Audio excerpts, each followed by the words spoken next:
je suis infectée par le VIH en fait depuis plus de 29 ans maintenant. J'avais 21 ans quand j'ai découvert mon statut en 1991 et ça a été vraiment une période, je dirais, noire et très difficile parce qu'à l'époque, voilà, j'ai cru que j'allais mourir.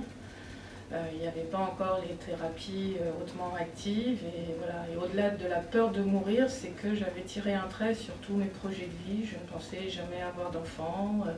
J'ai arrêté mes études, enfin voilà, tout s'est freiné. Je me suis même isolée socialement, donc ça a vraiment été une période noire.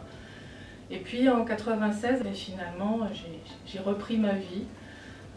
J'ai rencontré mon mari, avec lequel je suis mariée depuis voilà, plus de 20 ans maintenant. J'ai aussi repris mes études.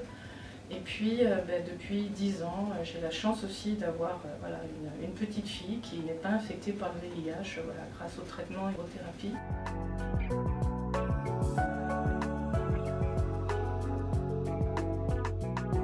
Au début, ça a été difficile en fait. Et c'est vrai que je me suis empêchée de faire beaucoup de choses. Ça m'a limitée.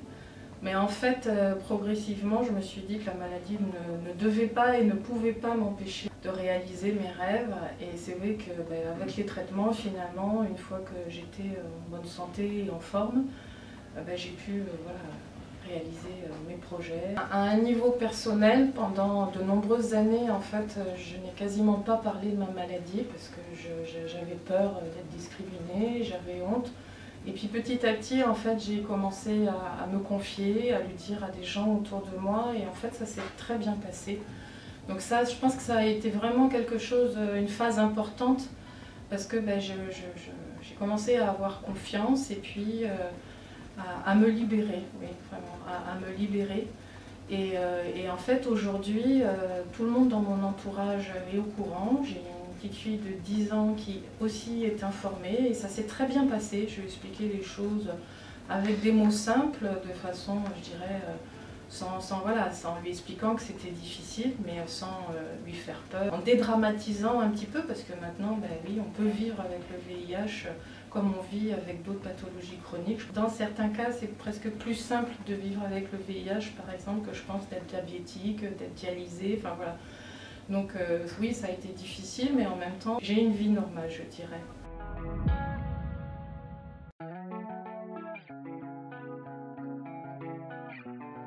Je suis devenue patiente experte parce qu'au fil des années, je me suis engagée dans des associations, j'ai milité dans des associations et puis je me suis retrouvée à accompagner un certain nombre de personnes autour de moi qui étaient aussi infectées par le VIH.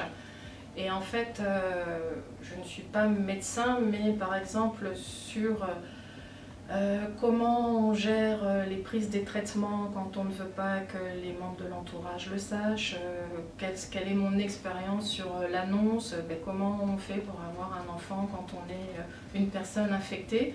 Voilà, les médecins peuvent apporter des réponses à ces questions-là, mais dans le vécu quotidien, voilà, nous en tant que patients, on a un autre regard et on a une autre expérience qui est complémentaire de celle des médecins.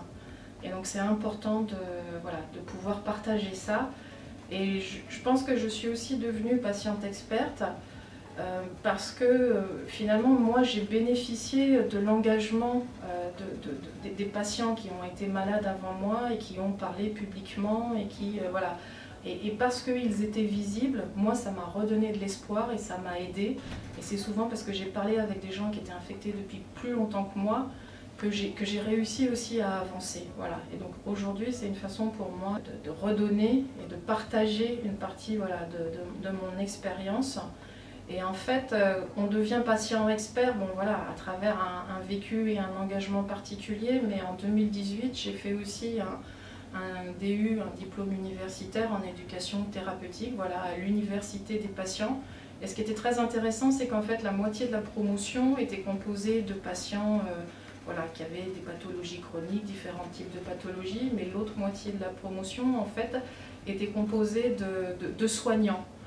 Et en fait, on avait vraiment des interactions et des échanges très constructeurs. Et d'un côté, nous, notre expérience aidait des fois les soignants à voir les choses d'une façon différente. Et d'un autre côté, nous, on pouvait aussi se rendre compte, en parlant et en discutant et en travaillant avec eux, des contraintes et des difficultés aussi que peuvent rencontrer les équipes soignantes, voilà, dans l'accompagnement, parce que chaque personne est spécifique et il faut s'adapter un peu, je dirais, les équipes essayent de s'adapter à chacun.